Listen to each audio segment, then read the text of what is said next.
میں نے یہ عرض کیا تھا کہ رسالت مآب علیہ السلام نے ہجرت فرما کر مکہ مکرمہ سے مدینہ طیبہ تک کا جو سفر کیا تھا، اس سفر میں حضرت امیر المؤمنین سیدنا ابو بکر صدیق،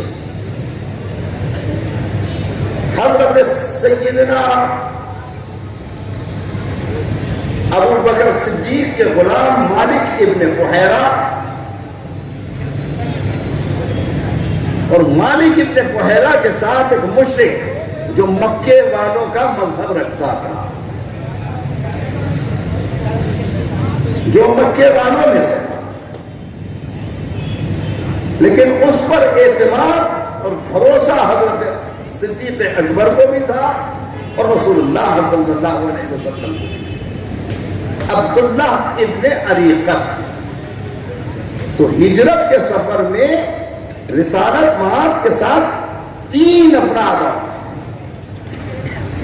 ایک مالک ابن فہیرہ، ایک عبداللہ ابن عریقت اور ایک امیر المومنین سیدنا صدیق اکبر۔ اور یہ سفر مکہ مکرمہ سے تقریباً 15 دن میں مدینہ طیبہ تک آیا، اور مدینہ طیبہ میں رسالت مآب علیہ السلام پیر کے دن پہنچے تھے اور پیر ہی کے دن مکے سے نکلے تھے، اور پیر ہی کے دن آپ کی ولادت ہوئی، اور پیر ہی کے دن آپ کا وصال ہوا، اور پیر ہی کے دن جو ہے پہلی وحی نازل۔ اور جب رسول اللہ صلی اللہ علیہ وسلم مدینہ طیبہ میں تشریف لائے تو مدینہ کے اندر سرکار کی آمد کا ولولہ تو تھا، سرکار کی آمد کی اطلاع تھی، مدینے والے بے چینی سے منتظر تھے کہ کب رسول اللہ آتے ہیں۔ صبح نماز فجر کے بعد سے لے کر دوپہر ڈھلے تک مدینے والے انتظار کرتے تھے کہ معلوم نہیں کب رسالت مآب علیہ السلام کا اجلال اور ظہور جو ہے مدینے کی سرحد میں ہوگا، مگر جب دوپہر ڈھلتی تو مدینے والے مایوس ہو کر چلے جاتے، یہ اب معلوم نہیں کب آئیں گے کب نہیں آئیں گے۔ اچانک زوال کے قریب جو ہے ایک یہودی اپنی بکریاں چرا رہا تھا، اور اس یہودی نے دیکھا کہ رسول اللہ صلی اللہ علیہ وسلم تشریف لا رہے ہیں، تو وہ دوڑ کر مدینے والوں کے پاس گیا۔ مدینے کی آبادی یہاں سے قبا سے دور تھی، جو لوگ مدینے اور قبا کے فاصلے کو جانتے ہیں وہ جانتے ہوں گے کہ قریب تقریباً 3-3.5 کلومیٹر کا فاصلہ مسجد قبا سے مدینہ طیبہ تک کا ہے۔ وہ آ کر جو ہے اس نے کہا یا بنی قیلہ، یا بنی قیلہ حلم حلم، اے بنی قیلہ آؤ آؤ، رسول اللہ صلی اللہ علیہ وسلم تشریف دے رہے ہیں۔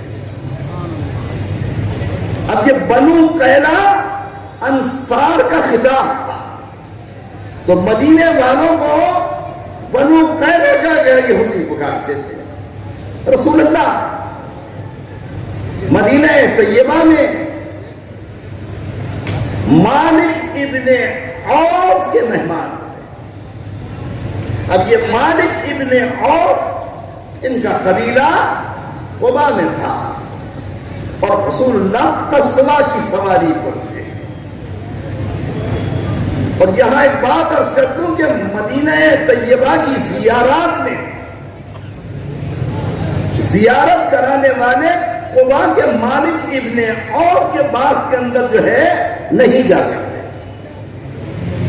یہ ہمارے بلوچستان کے بروہیوں کے ہاتھ میں ہے، کہ وہاں بروہی قبیلہ آج بھی آباد ہے، اور بروہی قبیلے کے پاس وہ کھجور کا باغ ہے جس میں رسول اللہ صلی اللہ علیہ وسلم جو ہے آ کر تشریف فرما ہوئے تھے، اور 15 دن تک جو ہے اسی باغ کے اندر رہے تھے. اور میں نے اس باغ کے اندر جو ہے قصوہ اونٹنی کے پیروں کا نشان اور قصوہ اونٹنی کے بیٹھنے کا نشان آج بھی موجود. وہ لوگ اس لیے اس کی اجازت نہیں دیتے کہ ایسا نہ ہو کہ سعودی گورنمنٹ جن آثار قدیمہ اور ایسے آثار جس کی نسبت رسول اللہ سے ہوگی وہ اسے مٹا نہ دیں. مگر جو خاص مدینے والوں کے دوست ہیں، مدینے والوں کے قرابت دار ہیں، مدینے والوں کو جانتے ہیں، مدینے والے ان کو جانتے ہیں، انہوں نے جو ہے اگر ان سے کہا جائے کہ اس باغ میں جانا ہے تو وہ بڑی احتیاط کے ساتھ اس باغ میں لے جاتے ہیں. یہ مسجد قباء کے بالکل مرکزی دروازے کے سامنے یہ باغ موجود ہے. تو رسول اللہ صلی اللہ علیہ وسلم یہاں 15 دن تک قیام فرما رہے ہیں.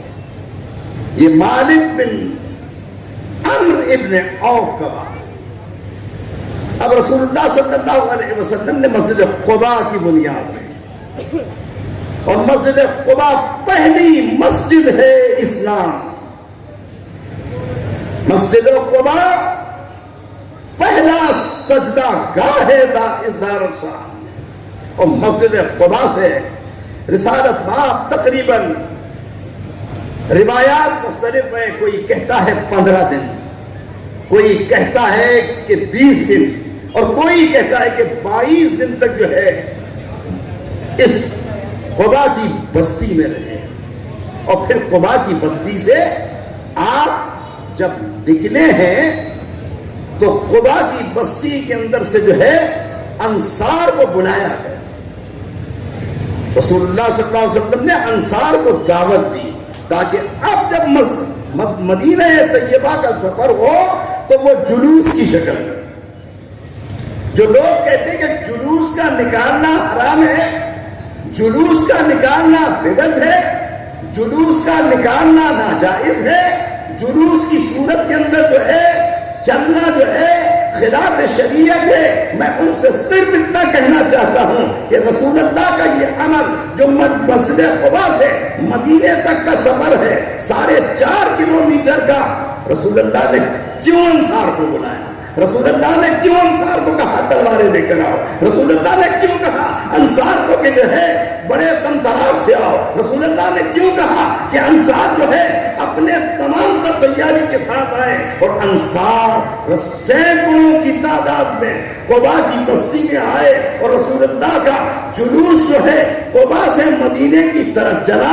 یہ جمعے کا دن تھا، اور جمعے میں وادی رانونا جو مسجد قباء کے سامنے ہے وہاں مسجد جمعہ میں جو ہے جمعے کا وقت آیا تو رسول اللہ نے تاریخ اسلام کا پہلا جمعہ 22 یا 15 یا 18 دن کے بعد جو ہے وادی رانونا میں مسجد جمعہ میں آیا.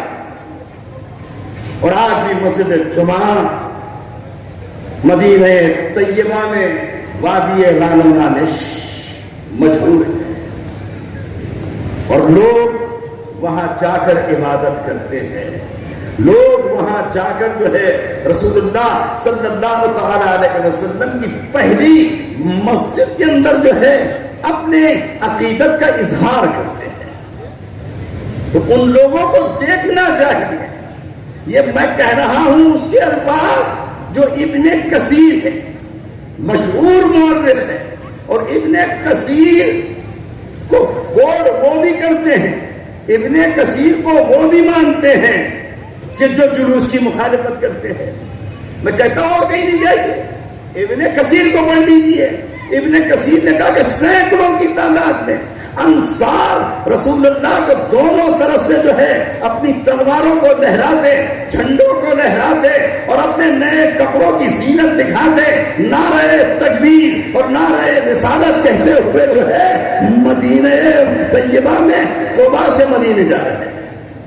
آہستہ آہستہ یہ جلوس آگے بڑھ رہا ہے، اور جیسے جیسے رسول اللہ مسجد نبوی کے قریب آئے اور مسجد نبوی کے قریب پہنچے تو اب انصار کا پہلا قبیلہ فضیلہ ابن حارث آیا کہ یا رسول اللہ ہمارے یہاں آپ مہمان ہو جائیں.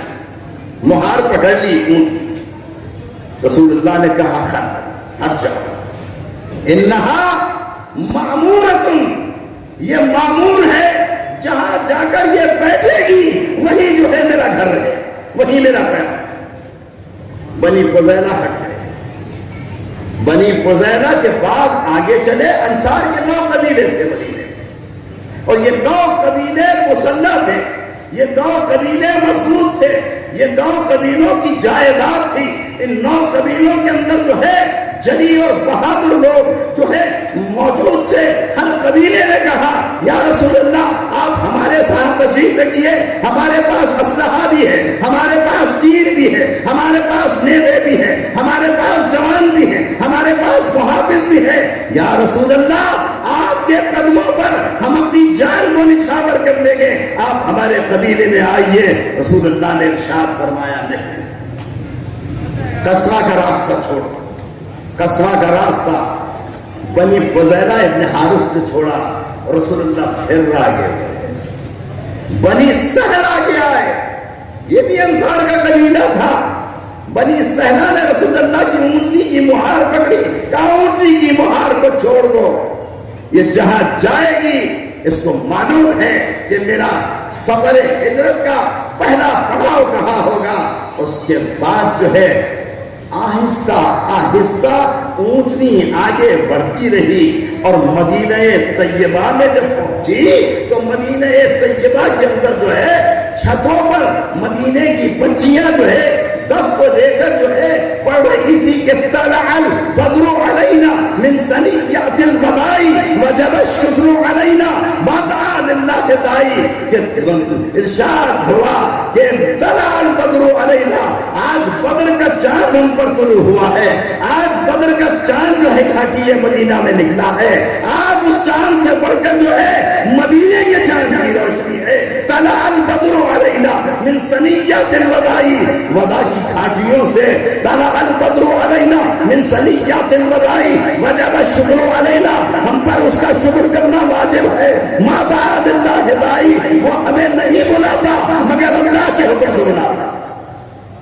حضرت انس ابن مالک کہتے ہیں میں لڑکا تھا اور مدینے کے لڑکوں کے ساتھ کھیل رہا تھا، اور پہلے دن سے رسول اللہ کو آمد کا میں منتظر تھا. جب معلوم ہوتا رسول اللہ آ رہے ہیں میں مدینے کے باہر چلا جاتا. جب مایوسی ہوتی تو لوٹ آتا. حضرت انس ابن مالک کے الفاظ ہیں کہ خدا کی قسم رسول اللہ کی آمد پر مدینے میں جو اجلال دیکھا، مدینے میں جو رونق دیکھی، مدینے کے اندر جو جلوس دیکھا، مدینے میں جو آمد کا منظر دیکھا، میری آنکھوں نے یا رسول اللہ کی آمد پر دیکھا تھا یا رسول اللہ کے وصال پر. یا انس ابن مالک کے الفاظ یا تو رسول اللہ کی مدینے میں جب آمد تھی اس وقت جو ہے مسلمانوں کا جوش دیکھا، اور جب رسول اللہ اس دنیا سے پردہ فرما گئے تو اس وقت میں نے دیکھا. اور جب مدینے آئے تھے تو چہرے پہ جو نور دیکھا تھا وہی سرور جو ہے میں نے وصال کے بعد رسول اللہ کے چہرے انور پر دیکھا. حضرت انس فرماتے ہیں کہ میں نے دیکھا کہ مدینے کی بچیاں دف بجا رہی ہیں، خوشی کا اظہار کر رہی ہے. اور جب رسول اللہ مسجد نبوی کے قریب آئے تو انہوں نے کہا کہ نحنو بناتم من بنی النجاری، نحنو بناتم من بنی النجاری یا حبذا محمدا من جاری. ہم بنی نجار کی بچیاں ہیں، ہم بنی نجار کے قبیلے کی لڑکیاں ہیں. نحنو بناتم من بنی النجاری یا حبذا محمدا من ناری. مبارک ہو کہ آج جو ہے محمد ہم میں تشریف. اور رسول اللہ آگے بڑھے. رسالت مآب علیہ الصلوۃ والسلام کہ اونٹنی پر آگے حضور تھے، پیچھے سیدنا ابو بکر صدیق تھے، ردافت میں حضرت ابو بکر کو بٹھا رکھا تھا۔ اب اونٹنی آگے بڑھی، حضرت ابو بکر سے رسول اللہ نے ارشاد فرمایا، ابو بکر معلوم ہے آج میری تمنا اور آج میری خواہش اور آج میرا دل کیا چاہتا ہے؟ کہا یا رسول اللہ فرمائیے، کتنے لوگ آپ کو روک رہے ہیں، مدینے کا ہر قبیلہ روک رہا ہے، بنی سلمہ روک رہے ہیں، بنی خزاعہ روک رہے ہیں، بنی خزرج روک رہے ہیں، بنی سہل روک رہے ہیں، بنی حارث روک رہے ہیں، اتنے میں بنو ساعدہ کا قبیلہ آیا۔ یہ بنو ساعدہ کا قبیلہ جس کے سردار حضرت سعد ابن عبادہ ہے، مشہور صحابی جلیل حضرت سعد ابن عبادہ نے کہا یا رسول اللہ آپ ہمارے گھر تشریف لے جائیے۔ حضور نے فرمایا سعد راستہ چھوڑ دو اور پھر آگے بڑھے، اور اونٹنی مسجد نبوی کی جہاں آج رسول اللہ کا ممبر ہے، اس جگہ پر آج مسجد نبوی کا ممبر اس جگہ پر ہے جہاں رسول اللہ کی اونٹنی آ کر بیٹھی تھی۔ پہلے اونٹنی بیٹھی، پھر اونٹ کر جو ہے پھر چلے، پھر تھوڑا راستہ طے کیا، پھر اسی جگہ آ کر بیٹھی، اور جب بیٹھ گئی تو اس کا آپ نے دیکھا جب اونٹ اپنے سستانے لگتا ہے، اپنا جو ہے قد زمین پر نہیں بلکہ اپنی گردن جو ہے زمین پہ ڈال دیتا، تو اونٹنی نے اپنی گردن زمین پر ڈال کر رسول اللہ کو دیکھا، اور رسول اللہ کی مہار حضرت سیدنا ابو ایوب انصاری رضی اللہ تعالی عنہ نے اٹھائی، اور حضرت ابو ایوب انصاری نے رسول اللہ کا سامان اٹھایا اور اٹھا کر جو ہے اپنے مکان میں لے گئے۔ اب یہ حضرت ابو ایوب انصاری کا مکان کہاں تھا؟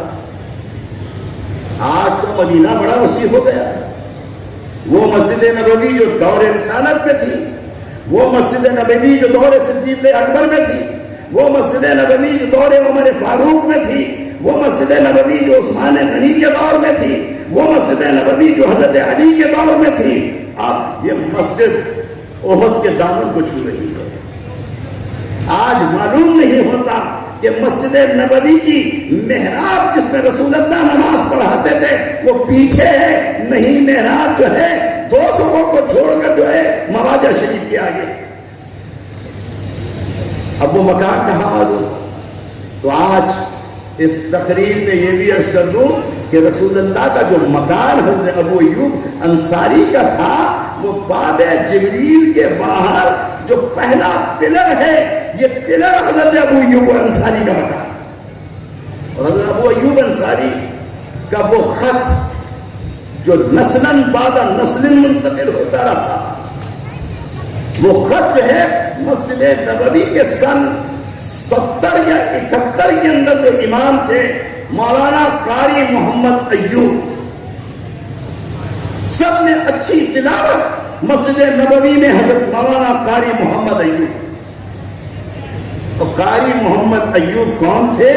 شاہ فہد کے سزر تھے، شاہ فہد کے نکاح میں ان کی بیٹی تھی، اور شاہ فہد اسی لیے مسجد نبوی کی توسیع میں بڑا انہماک رکھتے تھے، اور وہ خط ان کے پاس موجود تھا، اور وہ خط آج بھی موجود ہے۔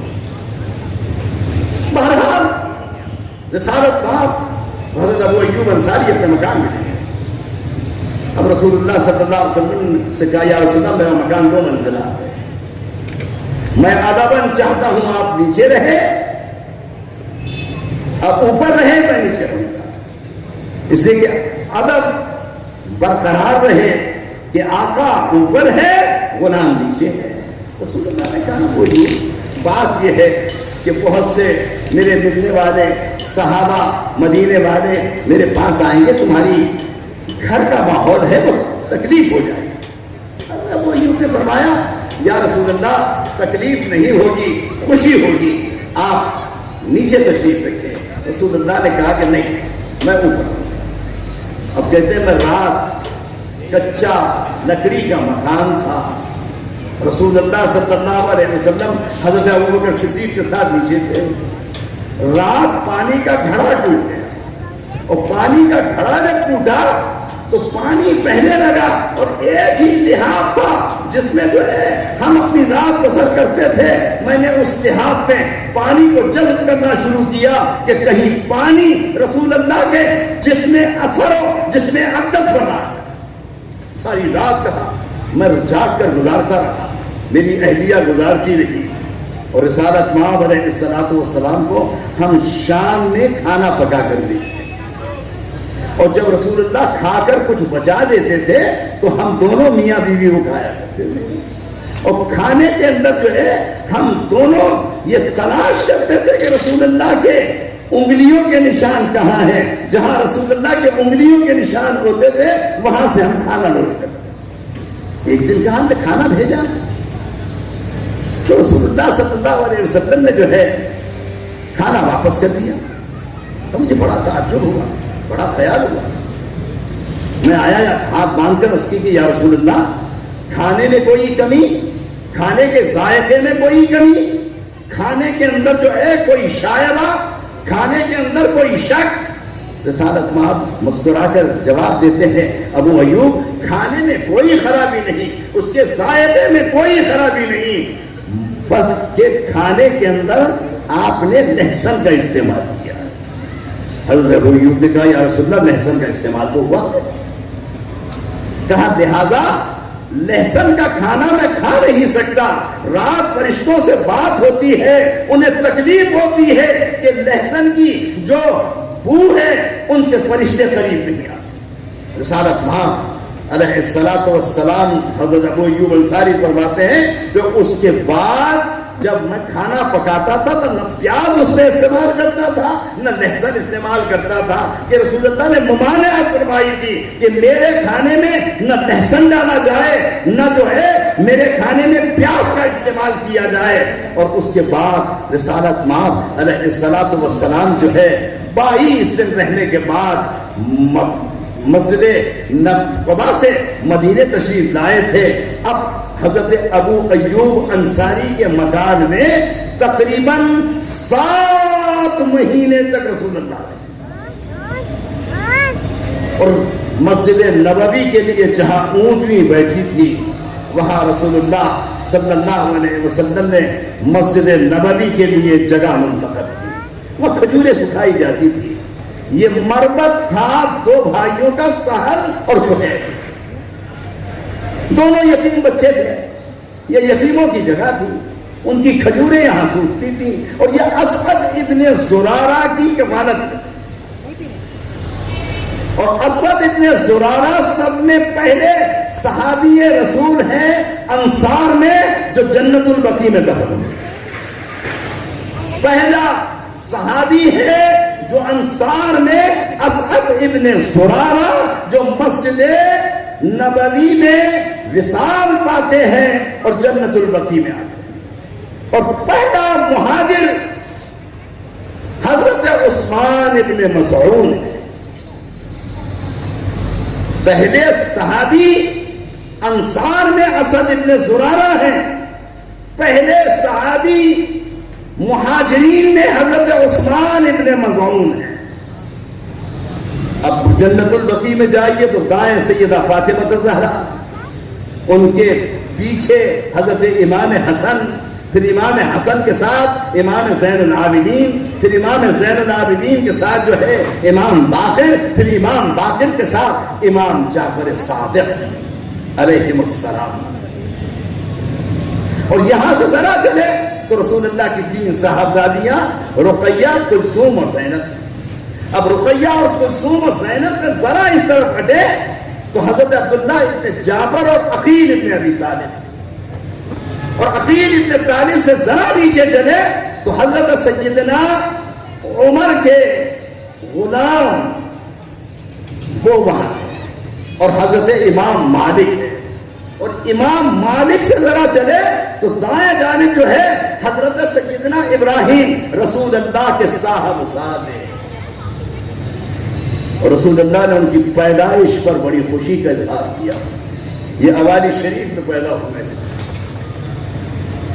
اور جب حضرت ابراہیم کو اٹھا کر 8 یا 9 سال کی عمر میں وصال ہوا، رسول اللہ کو بڑا غم ہوا، تو رسول اللہ جب جنازے کے قریب آئے تو رسول اللہ کی آنکھوں سے آنسو بہے، آنکھیں اشکبار تھی، آنکھوں سے رسالت مآب علیہ الصلوۃ والسلام کے آنسو بہ رہے تھے۔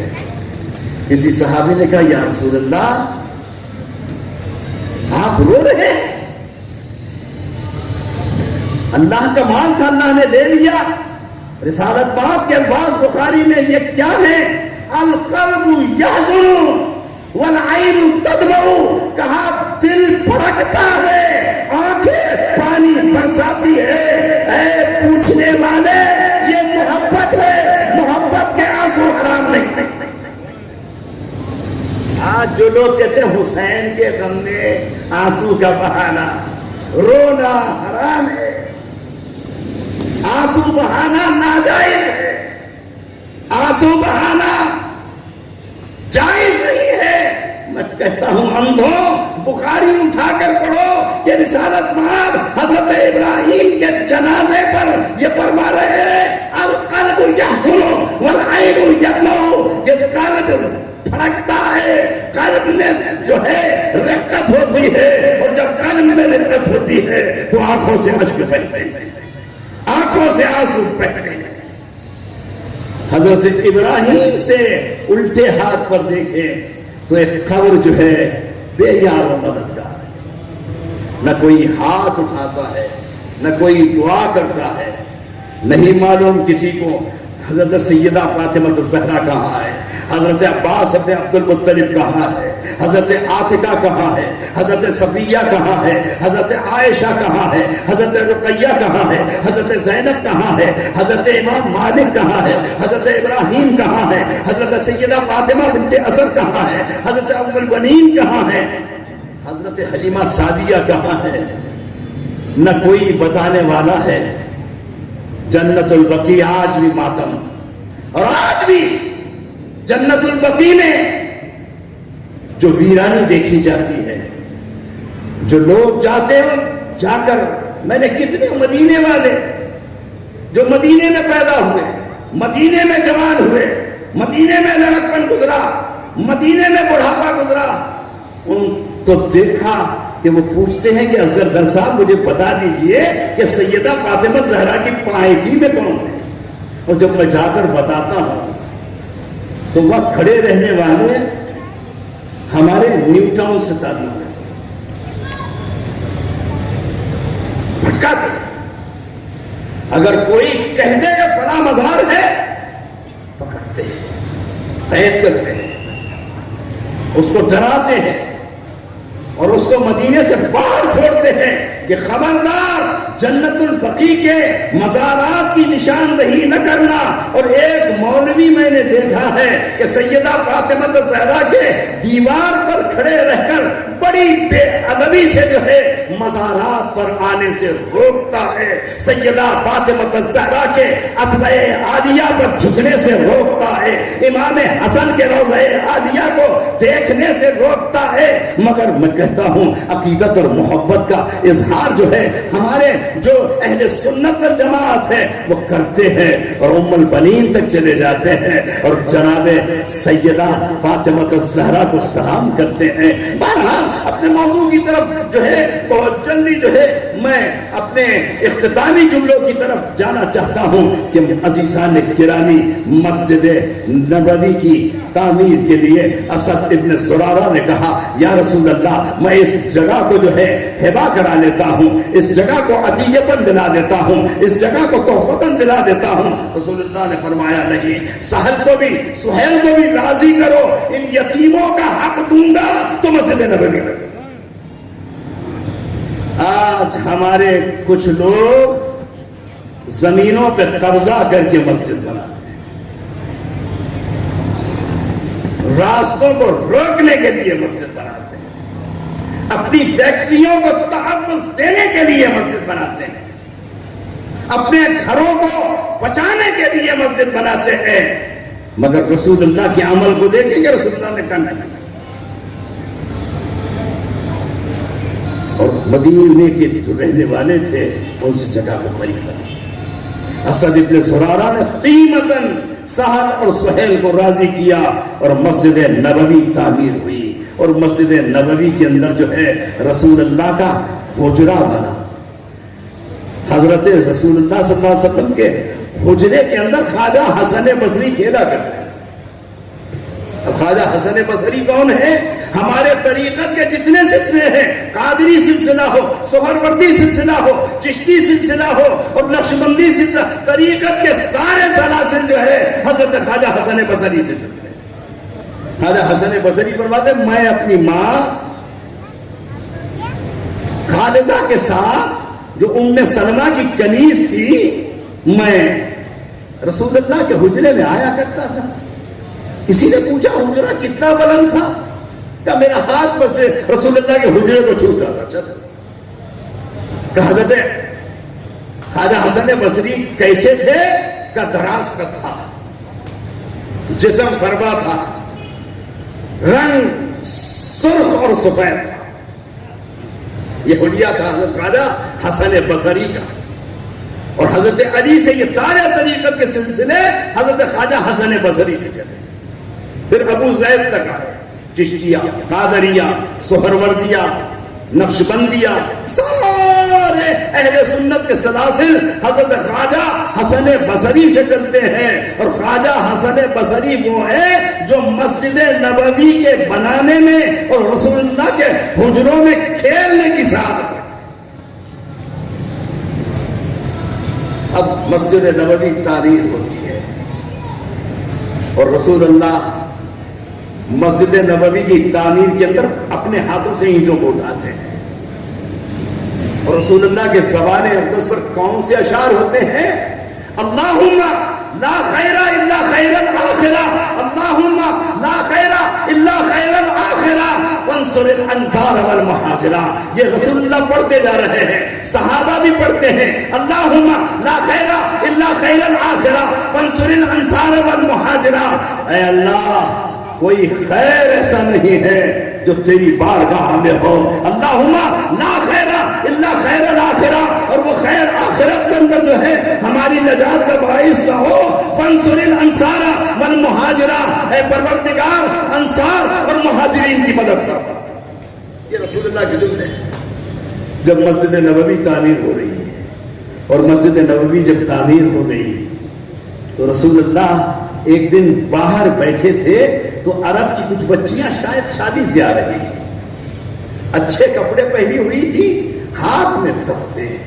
رسول اللہ ان کو دیکھ کر کھڑے ہوئے اور رسول اللہ نے کھڑے ہو کر کہا اے انصار کی بچیوں، تم مجھ سے محبت کرتی ہو، تم مجھے چاہتی ہو؟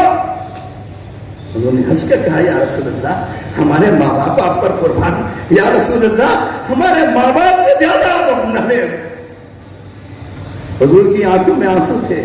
رسول اللہ نے ارشاد فرمایا اے بچیوں، محمد بھی تم سے محبت رکھتا ہے، محمد بھی تم کو جو ہے چاہتا ہے، محمد کے دل میں بھی تمہارا اتنا ہی احترام ہے. اور اس کے بعد بخاری کے الفاظ ہیں کہ رسول اللہ نے ارشاد فرمایا انصار کی محبت رکھو. انصار کی محبت جنت کا فریضہ ہے. جو جنت جانا چاہے وہ انصار کی محبت کو لے. انصار کی محبت. اور یہ انصار کون تھے؟ بنی نجار. یہ رسول اللہ کا ننیال تھا، حضرت آمنہ کا گھر تھا، حضرت عبد المطلب، حضرت ابو طالب، یہ سب اسی قبیلے میں تھے. اور مجھے آج بھی یاد ہے، آج سے کوئی 2008 یا 2007 مجھے ایک دعوت ملی شادی کی کہ اصغر صاحب اپنے دوستوں کے ساتھ آپ ہماری شادی میں آنا. مدینہ طیبہ کا بڑا پر لطف اور پر رونق ایک شادی حال ہے، اللیلۃ اللیلی. یہ احد شریف کے پیچھے ہے. آج بھی سب میں پر رونق بڑا حال وہی ہے جہاں مدینے والوں کی شادیاں ہوتی. میں چلا گیا، ہمارے کچھ پاکستانی اور ہندوستانی دوست میرے ساتھ تھے. انہوں نے چائے پلائی. اس کے بعد میں نے دیکھا کہ وہ عرب نوجوان اپنی ابا کو جو ہے یہاں سمیٹ کر جو ہے بڑے بڑے تھال کھانے کے لا کر بچھا رہے ہیں، جس میں آدھا